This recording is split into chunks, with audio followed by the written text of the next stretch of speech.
Anyone with a computer can create Hollywood-level visual effects like the ones you see in Jurassic World. And in this video, I'm going to prove it by showing you how to create this shot. It's alright. Stay back.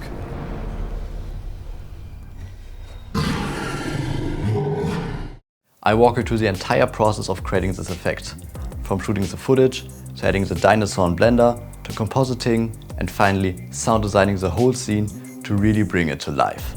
Starting with shooting the footage, we want to make the editing process as easy as possible by preparing as much as possible on set. So we want our footage to be smooth and sharp to make the tracking process easier for us. Simply decrease the aperture and increase the shutter speed for this. If you're using a phone, just leave it in auto mode and capture the shot. We also need to capture an HDI of our environment. An HDI is basically a 360 image that contains lots of brightness information. It will ensure that our model has accurate lighting and reflections. If you have one of these, you can create it yourselves by capturing multiple 360 images at different exposures and then merging them together in Photoshop. This will give you the most realistic results. I will leave a link to an in-depth tutorial in the description. Now, if you don't have a 360 camera, you can also download an HDI from polyhaven.com. Just make sure that the lighting matches with the lighting of your footage. If you want to follow along with the exact same footage as me, you can download my footage and HDI with a link in the description. The last thing we need is a 3D model of our raptor. Its quality will really determine the quality of our shot. We could create it ourselves, but that would be a long and very difficult process. Fortunately, there are tons of amazing models already available online. But the good ones are pricey, sometimes even hundreds of dollars, and totally worth it if you're serious, but not very beginner friendly. So for this tutorial, I'm going to use this model from Blender Market.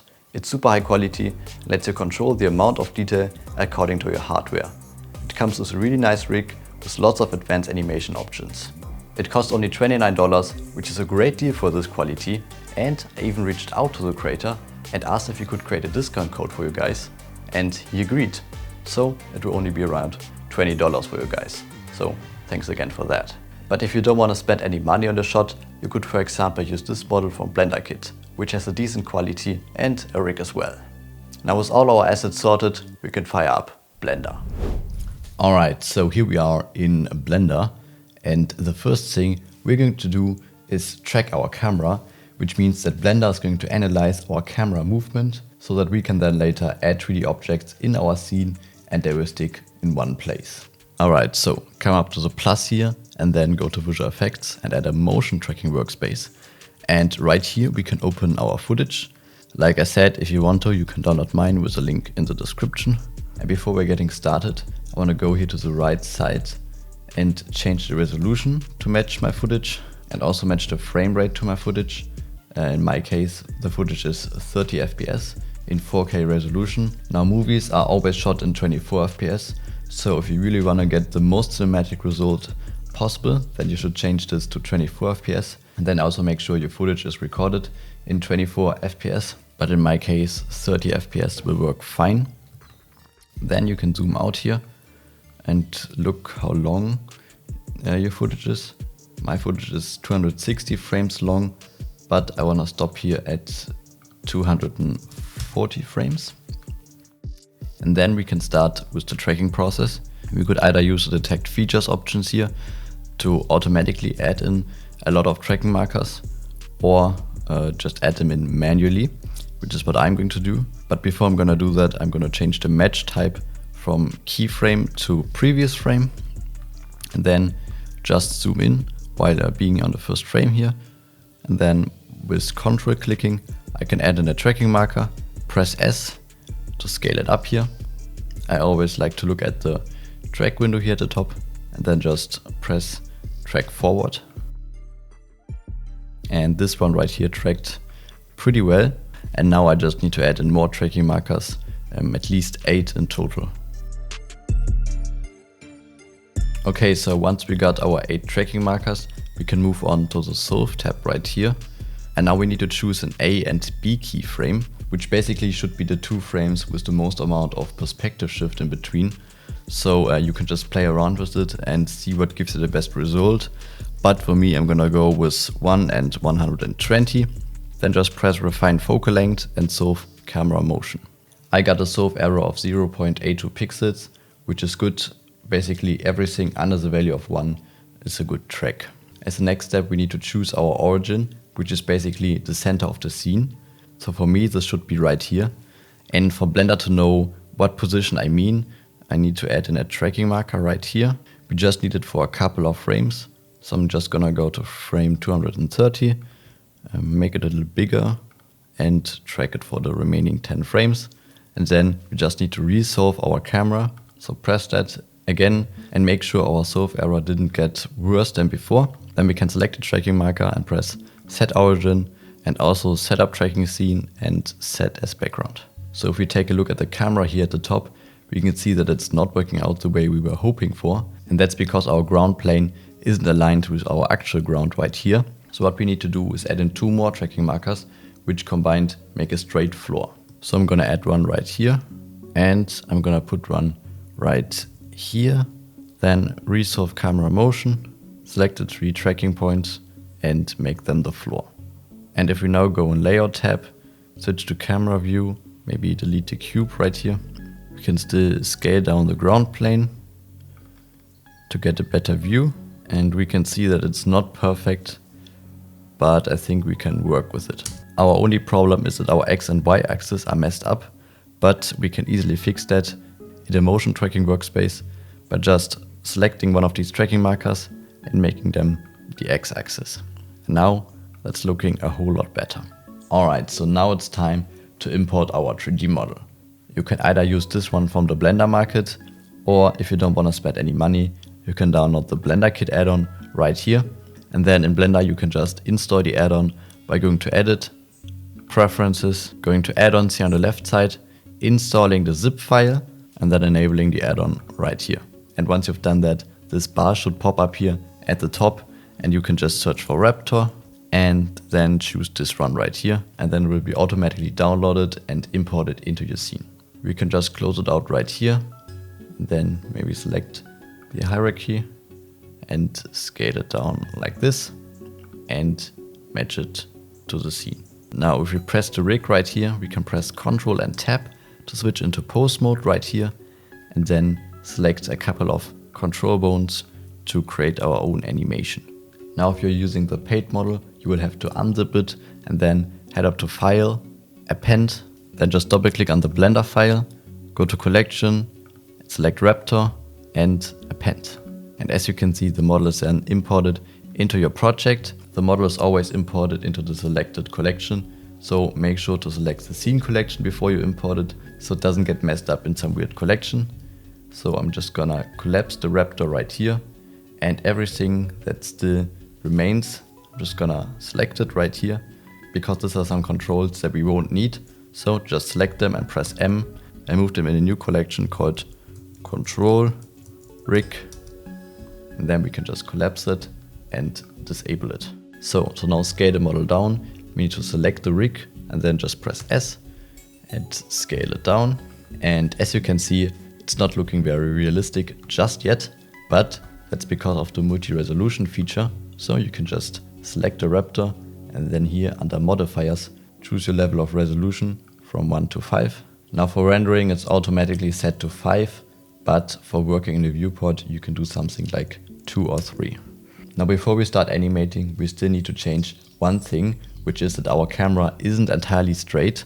So we can just select it and then here in the rotation, rotate it on the y-axis so that it matches better with the ground plane. Now we can select the rig of our Raptor and just rotate it to look at me. And then we need to reposition it. So press Ctrl Tab to go into pose mode. And as you can see, we get a lot more control with this model. So you can just select each bone. Now you can just press R and X to rotate it on the global X axis, or X twice to rotate it on its own X axis. Then we might also move it down a little bit more, like the head piece right here. Maybe rotate that as well. And then the hands right here. And the same with the other arm. And then we already got a basic pose. Now, if you don't always want to double press the axis on which you want to rotate your raptor, you can just go up here and change the transform orientations from global to local. And now one press is enough to rotate it on its own axis. Perfect. If you now press Ctrl Tab again to go into object mode, we can press G, Shift Z to move it on every axis but the Z axis, and maybe put him a little bit more right here, rotate him a little bit more, also take the ground plane right here and move it under him as well, scale it up, and then we are all set for the animation. So for the animation, it's really important to always look at reference. So for the intro, I used this shot from Jurassic World as a reference and really tried to copy some of its movements. As I mean, in the end, this was done by professional animators and I think they did a really good job. And this is what I would recommend you to do as well. Just find a shot that you really like and then try to do something similar. But for this tutorial, I'm just quickly going to show you how this rig works. So again, just press Ctrl Tab to go into pose mode, and I just want his head to be rotating. So at the beginning, he should be looking to the left a little bit, and also the head should be a little bit more moved in this direction. And then once I'm happy with the first pose, I can press A to select everything and I to just create a keyframe for everything, and then turn on auto keying from here on. Then just go a couple of frames forward till here, maybe 30 frames, and then just change the movement so that he's looking at me now. Then maybe I want to make him go a little bit lower, so just press Z, move him down like this, and rotate him, maybe shut the mouth a little bit more. And then if you want to play it back in real time, you can go to playback right here and change it to frame dropping. So it's not gonna play every frame anymore, but it's going to show you the animation in real time.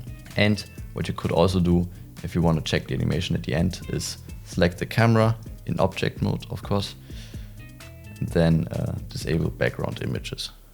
Okay, and now you can just add more and more details to your animations. Even if it just are some really small changes, they all add up to each other in the end to make a really big difference. So I could, for example, select this control right here, then go 15 frames forward and just move it down a little bit to make him breathe. Then go a little forward and copy the frames and repeat the same process. And if you wanted to, you can do the same up here, or even use the controls up here to add even more life to the raptor. They all do different things, but this one, for example, closes the eyes. This one, for example, makes the eyes bigger and smaller, so you will only see it in rendered view. But you can just experiment with them and add even more life to your raptor. Now, if you're using the free raptor with not that many options, then just don't worry about it and do as much as you can. Now, once we're done with the animation, we can move on with the next step, which is the lighting. So to see it, we will need to switch into rendered view, but before we're going to do that, we still need to switch the render engine to cycles and the device to GPU if you have one. Then just press Z and select rendered. And then under film, select transparent. And as you can see, there already is a light in the scene, which is the default one, but we can just select it and delete it. So now our scene is basically pitch black and we can start from scratch. So go to the side here in the World tab and change the color to environment texture. And now we can click on open image and import our HDRI. And then go to the shading tab right here. Also switch to rendered mode here. And if we now turn off transparent, you can also see it right here. In the background, looking through the camera, we see that it's not aligned with our footage. So we can just go to world right here, and then press Ctrl T to add some mapping nodes in, and then just rotate the environment. Now it's hard to tell if our lighting looks good or not, if our footage is like semi-transparent. So I'm just gonna select the camera, and then under background images, increase the opacity. And I think that already looks great, but we don't see any shadow yet.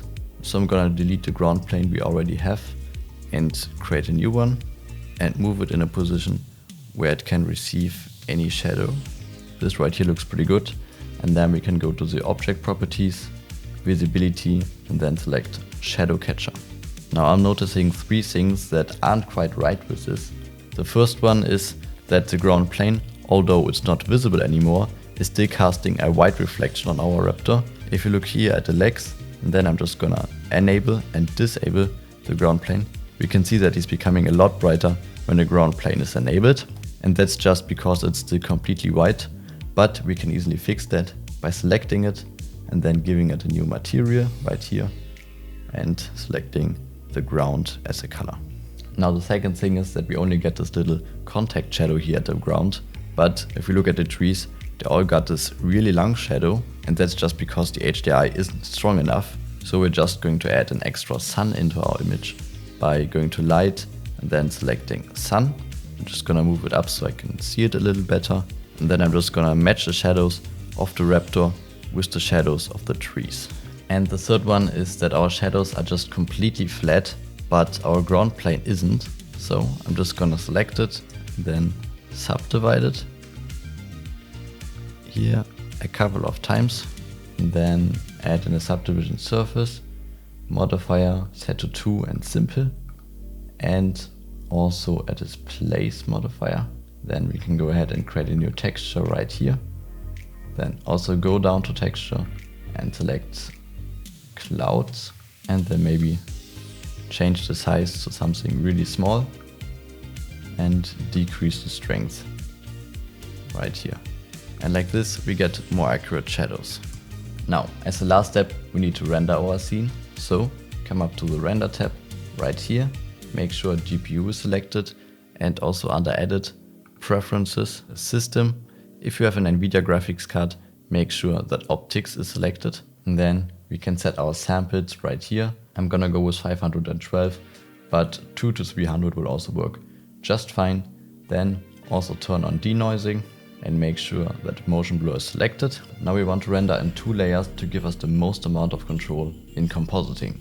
So the first one is gonna be our foreground. We're just going to select the plane and move it in its own collection, which we can just disable like this.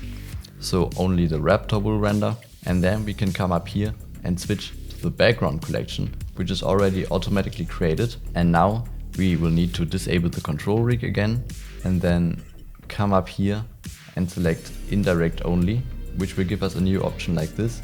And if we now press indirect only next to the raptor, he won't appear in render, but will still cast shadows on our ground plane. So now we just need to render 1 frame by pressing F12 so that the images are being loaded into the compositor. And then once the render is finished, you can double check if everything worked by selecting the foreground. This should only be your dinosaur, and then the background, which should only be the shadow. Now we can head up to the compositing tab, and if you want, you could do your compositing in here, combining both layers and adding some color corrections and stuff. But in this video we're not gonna do that, since we're going to do our compositing in Adobe After Effects. Now if you wanna use DaVinci Resolve, that's no problem. The process is gonna be very similar.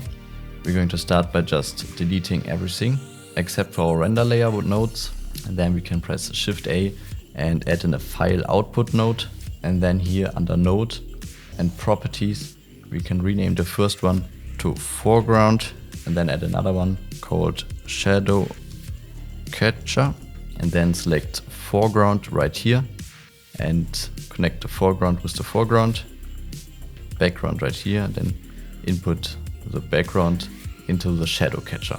Now we need to choose a folder where our render is gonna be stored, and then give it a name right here and press accept. Now the last thing we still need to do is select the file output right here and then change the file format to OpenEXR, and then we can just press Ctrl F12 and wait for the render to be finished. Alright, so once you're done with the rendering, it's time for the compositing. I'm going to do it in Adobe After Effects, but if you want, you can also do it in DaVinci Resolve. It will be a relatively similar process.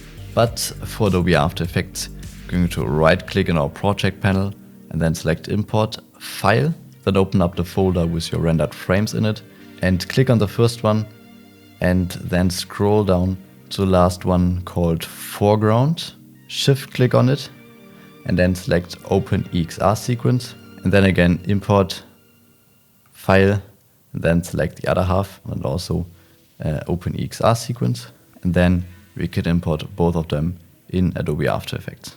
Oh, and one thing that I forgot to mention, you also want to go to interpret footage and change the frame rate of your render to the frame rate of your footage. Do this for both layers. And if we now preview it, we can see it looks pretty good already, but the colors of the raptor are not really matching to the colors of our environment. So we need to fix that. So I'm gonna add in a curves effect, and then we just need to take a look at our raptor and compare him with our footage and sort of have to figure out what we need to change. So looking at the shadows of our raptor, we can see that they are not really as dark. Like if we compare to our environment, we got like here really dark shadows. It's quite a contrasty scene, and that's certainly not the case here for our raptor. We can see the shadows are quite lifted actually. So we can just go in here and push them a little bit, and also push our highlights here. Once we're happy with the brightness, we can switch over to the colors. So I'm gonna start with the green channel and push some green here in the highlights. We have to be very subtle with our movements right here. As you can see, like if I move my mouse just a little, it's gonna make a huge difference. So keep it subtle, like this maybe. Then I think we need to push some blue in the shadows and some green. Maybe also a little bit of red in the highlights and some green in the midtones. And with these adjustments, we go from this to this, which is already a great first step. Now what I'd also like to do is add in the Lightware plugin from Production Crate. It's a free plugin which you can download from their website, and it lets you basically select a background layer. Then I'm gonna increase the blur right here, maybe something like 60. Then blend with original, 90%. And then it just gives a subtle light wrap here around our raptor. Okay, so now that the colors are matched, there's still some little details that we need to adjust.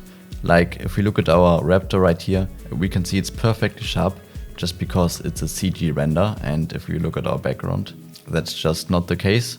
So we can fix that by adding in a fastbox blur, move it above everything else, and add a blur amount of 0.04, which just makes a very little difference, but makes our video a whole lot more realistic. What we can also do is add in some noise, just with a noise effect, set to 1% maybe. Then uncheck use color noise. I'm gonna say 1.5%. I'm not sure if you're gonna see that in YouTube with the YouTube compression, but yeah, it just makes it a little bit more realistic. And if you have the optical glow plugin from Red Giant, you could add it as well. It just makes a small difference, so don't worry if you don't have it. But if you have it, just set it to unmold and then select the highlights only, like this. And then the amount to 0.6. Then this way we're adding a very subtle glow. So that in the end we went from this to this, which I think is a great difference. And now we only need to take a look at the shadows, which I think are just a little too dark. But we can add a tint effect like this, and then just search for a dark area in our video. It shouldn't be something black, but something that's really dark because of the shadows. This in itself is gonna make our shadows a little lighter, but if it's not enough, you can still decrease the opacity right here. And if you want, you can still further tweak it from here. And that's pretty much all the important stuff you need to do. Now you could still create an adjustment layer and apply like a Lumetri color effect. And then maybe you could apply a LUT or go ahead and just create some of your own color grading right here. Maybe with a green tint in the shadows and a more orange tint in the highlights. And then maybe a vignette like this and a little bit more contrast. And yeah, you can really build on from here and really give the scene the final touch. Alright, so I think that looks pretty cool. We could of course further improve it with more time, but I'm pretty happy with the visuals. But something very important is still missing. It's a step that's skipped really often, and it always surprised me how many people are neglecting it. And I'm of course talking about sound design, and even I never spoke about sound design on this channel. Of course I always add sound design to my final scenes, but I never showed you how to actually sound design a scene. So that's gonna change today. You can use any program you want, but I'm gonna do it in Premiere Pro. So we just wanna import our rendered piece right here. You wanna make sure to use headphones for this, ideally with a cable. And then we can start to add in some sound effects. Now, that's mostly the most difficult part, finding the right sound effects. But I actually got a really cool tool for you guys.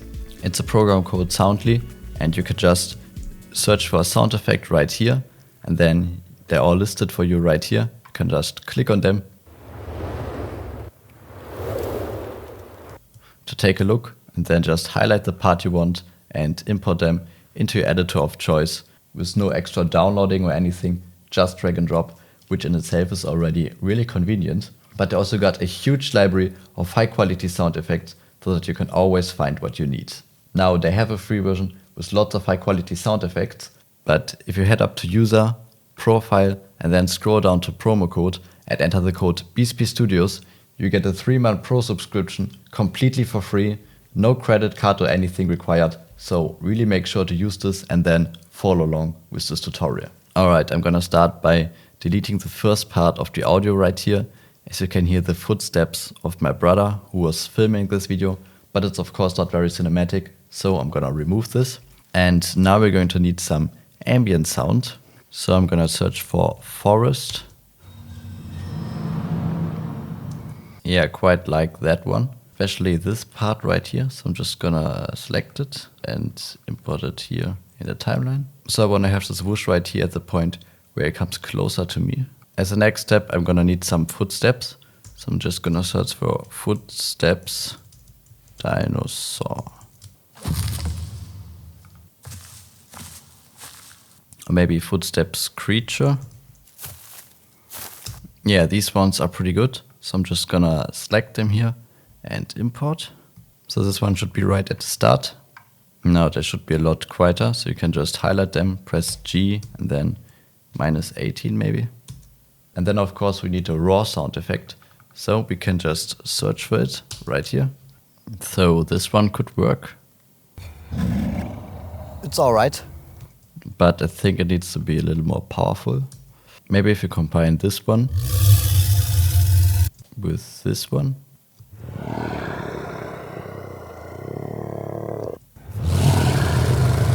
It's alright. So now I just need a last one. Maybe this one right here. Then just fade out a little here at the end. It's alright. Stay back.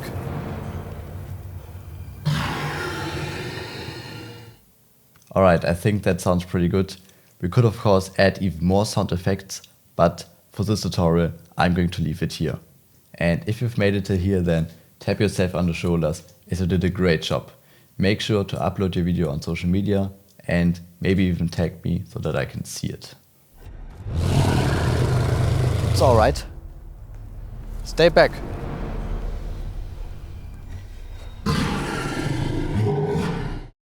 Alright, so that's it for this video. Thanks again to Soundly for sponsoring. Make sure to check them out with the link in the description. And then I hope to see you in the next video.